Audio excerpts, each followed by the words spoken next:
नमस्कार दोस्तों, स्वागत है आप सभी लोगों का आपके अपने चैनल ट्रेडर स्टाइल में। दोस्तों आज हम बात करने वाले हैं आईआरएफसी के ऊपर।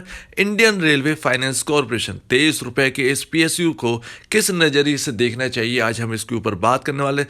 तो चलिए दोस्तों देख लेते हैं full detail fundamental analysis of IRFC. तो दोस्तों हाल ही में हमने देखा कि इंडियन रेलवे फाइनेंस कॉरपोरेशन की एजीएम थी, जिसमें यहाँ पर मैनेजमेंट की तरफ से काफी कुछ बोला गया है। अब उन्हें ग्रोथ का तो अनुमान है ही, साथ ही उन्होंने बताया कि FY21 में आईआरएफसी ने टोटल 4,416 करोड़ रुपीस का नेट प्रॉफिट यहां पर दिया है।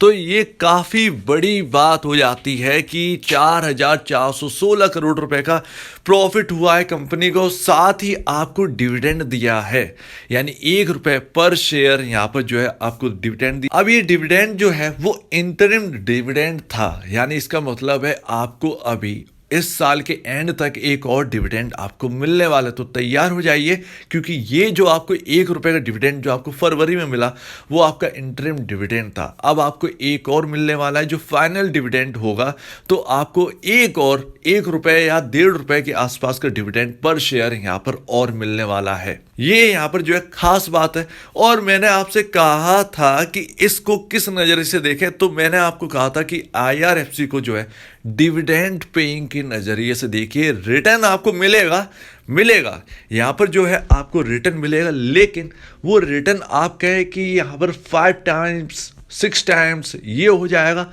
ये पॉसिबल यहाँ पर अभी तो दिखाई नहीं देता है। अब अगर हम बात करें आईआरएफसी की, तो अभी जो है मार्केट कैप इसका 31,234 करोड़ है। अब यहाँ पर कई लोग डिफरेंस देखते हैं कि आईआरसीटीसी और आईआरएफसी ये दोनों रेलवे कंपनी और काफ़ी ज़्यादा मोनोपोली यहाँ पर जो है इनकी रहती, काफ़ी ज़्यादा क्या टोटल मोनोपोली अभी तो यहाँ पर है ही आईआरएफसी और आईआरसीटीसी की। लेकिन आईआरसीटीसी का जो स्टॉक है वो 3,500 का और आईआरएफसी का 23 रुपए का। अब इतना बड़ा डिफरेंस है, हमको बेनिफिट मिलने वाला तो नहीं। आईआरसीटीसी में एक्चुअली यहाँ पर इक्विटी जो है, शेयर कैपिटल जो कहें या इक्विटी कहें, इशू शेयर्स जो इशू है मार्केट में वो कहें, तो यहाँ पर काफ़ी ज़्यादा कम है आईआरसीटीसी के। उसका आईआरसीटीसी का जो मार्केट कैप है वो शायद मेरे ख्याल से 45,000 करोड़ के आसपास का है इस वक्त। तो मार्केट में शेयर कम होने की वजह से यहाँ पर जो है आईआरसीटीसी को ज़्यादा बेनिफिट मिला है कंपेरिजन टू आईआरएफसी। आईआरएफसी में बहुत शेयर्स है जिसकी वजह से प्रॉब्लम है। अब जितने ज़्यादा शेयर्स होंगे उतनी ज़्यादा प्रॉब्लम होती है। तो यहाँ पर आप ये मान के चलिए कि अगर यहाँ पर जो वैल्यूएशन है 60,000 करोड़ की मान के चल रहे हैं, जिस हिसाब से प्रॉफिट है, जिस हिसाब से नेट सेल इनकी और मोनोपोली भी थोड़ी सी जोड़ कर देखें, तो यहाँ पर जो है अच्छा खासा यहाँ पर जो है आपको यहाँ पर 100% का यहाँ से जो है इन लेवल से आपको रिटर्न मिल सकता है। तो इस चीज़ का खास ध्यान रखिए। लेकिन इससे अब जो है वो काफ़ी ज़्यादा कठिनाइयाँ, काफ़ी ज़्यादा डिफ़िकल्टीज आपको फेस करनी पड़ेगी। यानी कहें 50 रुपए के ऊपर निकलने का, यानी 50 रुपए तो निकल गया, लेकिन अगर आप कहें कि ये एकदम रॉकेट हो जाए 60-70 ऐसा हो जाए, ये पॉसिबल बहुत ही लेस है। इस चीज़ का ध्यान रखिए, क्योंकि अगर 50 रुपये जाता है यहाँ से, तो आप ये मान के चलिए कि लमसम 65,000 करोड़ का मार्केट कैप, जो कि अगर हम बात करें इसके पीयर कंपैरिजन, मतलब अदर पीएसयू से अगर हम कंपैरिजन करेंगे, तो पावर फाइनेंस कॉरपोरेशन का जो है, आप कहेंगे कि पावर फाइनेंस से क्यों कर रहे हैं। देखिए मैं सिर्फ पीएसयू की मैं बात कर रहा हूँ, ठीक है ना। तो पीएसयू की बात करें तो पावर फाइनेंस कॉरपोरेशन जो है 36,934 करोड़ का मार्केट कैप है। आईआरएफसी का 31,233 करोड़ का मार्केट कैप है। आरईसी का यहाँ पर 30,828 करोड़ का मार्केट कैप है। आईएफसीआई यहाँ पर कोई मायने रखता नहीं, क्योंकि यहाँ पर जो लॉसेस है। तो ये सबसे बड़ी कंपनी है। 2 कंपनी मैंने आपको पावर की बता दी, एक फाइनेंस की आपको बता दी, रेलवे की। तो यहाँ पर सबका मार्केट कैप जो है वो 30,000 से 40,000 करोड़ के बीच में ही है। जबकि इनकी जो प्रॉफिटेबिलिटी की बात करें तो आईआरएफसी को क्वार्टरली यहाँ पर जो है प्रॉफिट हुआ था 1,501 करोड़ रुपए का। यहाँ पर पावर फाइनेंस कॉरपोरेशन को 3,480 करोड़ और आरईसी को 2,268 करोड़ रुपए का मार्केट प्रॉफिट हुआ था क्वार्टरली। तो ये इतना प्रॉफिटेबल होने के बावजूद भी इनका मार्केट कैप जो कम है। अब अगर कहें अंडर परफॉर्मेंस या अंडर वैल्यूड की, तो हाँ अंडर परफॉर्मेंस और अंडर वैल्यूड इन स्टॉक्स में है, लेकिन कब तक रहेगा ये कहना थोड़ा सा मुश्किल है। लेकिन डिविडेंड के पर्पज से अगर आप लेते हैं कि मैं अपना डिविडेंड से काम चला लूँगा, ये स्टॉक सेफ है, मैं इनमें यहाँ पर पोजीशन बना के रख सकता हूँ, डिविडेंड में लेता रहूँगा और डिविडेंड से मेरा जो पैसा है जो मैंने इन्वेस्ट किया है वो तो निखरेगा ही, लेकिन डिविडेंड भी मुझे मिलता रहेगा और मैं सेफ भी रहूँगा। तो आपके लिए ये जो स्टॉक्स हैं वो बहुत बेहतरीन स्टॉक है, ये आप ध्यान रखिए। ये काफ़ी पीएसयूज ऐसी कंपनीज हैं जो कि आपको डिविडेंड बहुत ही अच्छा, बहुत ही मोटा डिविडेंड पे करती हैं। अब बात करें अगर इनके रिजल्ट की, तो देखिए मैनेजमेंट ने कह ही दिया है। अगर हम ऑपरेटिंग मार्जिन की बात करें तो मोनोपोली है, 100% मार्जिन तो इनके पास रहेगा। लेकिन कहीं ना कहीं ऐसा लगता है कि ये मोनोपोली भी ज़्यादा ठीक नहीं है। देखिए बात कर रहे हैं कि आईआरसीटीसी की जो मोनोपोली है वो आने वाले समय में ख़त्म हो सकती है, यानी यहाँ पर केटरिंग के काम में जो है और भी लोग इन्वॉल्व हो सकते हैं, प्राइवेट कंपनियां आ सकती हैं।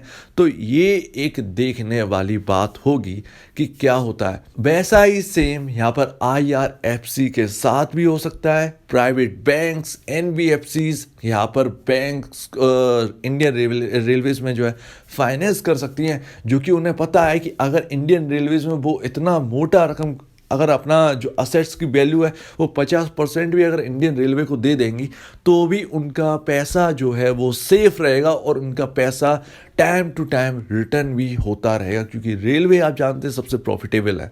तो ये चीज़ उनके लिए बहुत ज़्यादा प्रॉफिटेबल रहेगी। लेकिन आईआरएफसी के लिए कंपटीशन बढ़ जाएगा, लेकिन ये कंपटीशन होना बहुत ज़रूरी है। तो इस चीज़ का ध्यान रखिए कि कंपटीशन में ये चीज़ देखी जाएगी। यहाँ पर मार्केट में एक एक चीज़ पर नोटिस किया जाएगा कि कौन सी कंपनी बेहतर कर रही है उस जगह पर। तो यहाँ पर जो है कंपटीशन छिड़ेगा, जिसकी वजह से यहाँ पर अगर कहें लिक्विडिटी की यहाँ पर जो है प्रॉब्लम नहीं होने वाली है। तो मतलब मैं सिर्फ और सिर्फ स्टॉक के पर्पज से कह रहा हूँ कि स्टॉक में जो है कंपेयर करने लगे और जौन सा स्टॉक बेहतर होगा उसे खींच कर ऊपर ले जाएंगे। तो यहाँ पर जो है प्रॉब्लम जो है वो नहीं होगी कि सुस्ताने वाली, कछुए की तरह चलने वाली, ये प्रॉब्लम नहीं होगी। लेकिन हाँ, जब तक मोनोपोली है तब तक सेफ है, बहुत ही अच्छा है। तो उम्मीद है दोस्तों यहाँ तक आपको समझ में आ गया हो। क्वार्टरली रिजल्ट देखने की जरूरत नहीं है, यहाँ पर बात ही काफ़ी है और मैनेजमेंट ने कह दिया है। अब जो Q2 के रिजल्ट आएंगे वो देखना है, लेकिन वो भी बेहतरीन ही आएंगे क्योंकि रेलवे में काफ़ी ज़्यादा काम चल रहा है। अब अगर हम देखें चार्ट पर कि 200 डेमा और 50 डेमा कहाँ है, तो स्टॉक इस वक्त आपका 50 डेमा और 200 डेमा के ऊपर निकल चुका है। 200 डेमा और 50 डेमा जो है आपका था 23 रुपये 5 पैसे पर 50 डेमा था, और 200 डेमा 23 रुपये 65 पैसे पर था। इसमें 64 लिखे आ रहा है, लेकिन वो बीएसई के हिसाब से। अब यहाँ पर आपको समझ में आ गया होगा कि कितना यहाँ पर जो है अब डिफरेंस है मोनोपोली और वैसा यहाँ पर जो है बिजनेसेस में। अब देखना ये है कि आगे होता क्या है, लेकिन मैंने आपको वैल्यू बता दी कि ज़्यादा से ज़्यादा इसके 60 से 70 हज़ार करोड़ का मार्केट कैप आपको देखने को मिल सकता है ये विद इन कमिंग मंथ्स में। अगर इसमें तेज़ी पकड़ी तो 26 रुपये क्रॉस करेगा, तब जाके यहाँ पर कुछ बात बनेगी। इस चीज़ का ध्यान रखिए, ये हम पहली वीडियोस में बात कर चुके हैं। अब यहाँ पर काफ़ी ज़्यादा यहाँ पर एक खुशफुसाहट कहते हैं या जो भी है, ठीक है ना। तो यहाँ पर जो भी बात चल रही है मार्केट में, तो देखिए अभी तो यहाँ पर समझ में आया कि जो रेलटेल है उसका मर्जर करते हैं, तो जिससे भी उसका मर्जर की बात करी जा रही है वो एकदम गलत है। यहाँ पर रेलटेल का मर्जर नहीं किया जा सकता है। जिस कंपनी से, उस कंपनी का नाम ध्यान नहीं आ रहा है, जिस कंपनी से ये करना चाहते हैं उससे उसका कोई लेना देना ही नहीं है, क्योंकि ये एक इंटरनेट कंपनी है रेलटेल, और यहाँ पर जो है ये अलग हो जाती है उस कंपनी से जिससे इसका मर्जर करना चाहते। तो एकदम ये बकवास सा मर्जर हो जाएगा अगर ये मर्जर करते हैं तो। वैसा ही केस आईआरएफसी के साथ है। आईआरएफसी का कोई भी दूसरा भाई यहाँ पर नहीं है जिसके साथ वो मर्जर कर दिया जाए और बस यहाँ पर जो है छुट्टी कर दी जाए, तो ये पॉसिबल नहीं है। हालांकि जो है मर्जर के लिए अगर दूसरी कंपनी होती तो हाँ एक बात सोच सकते हैं कि हाँ भैया यहाँ पर मर्जर कर सकते हैं। हाँ ध्यान आया रेलटेल और आईआरसीटीसी का मर्जर। अब कहाँ केटरिंग की कंपनी कहाँ आप ये इंटरनेट की कंपनी दोनों जोड़ के देख रहे हैं, जबकि रियलटेल की वैल्यूएशन अभी भी कम है, बहुत ज़्यादा अंडर वैल्यूड है आईआरसीटीसी के कंपैरिजन में।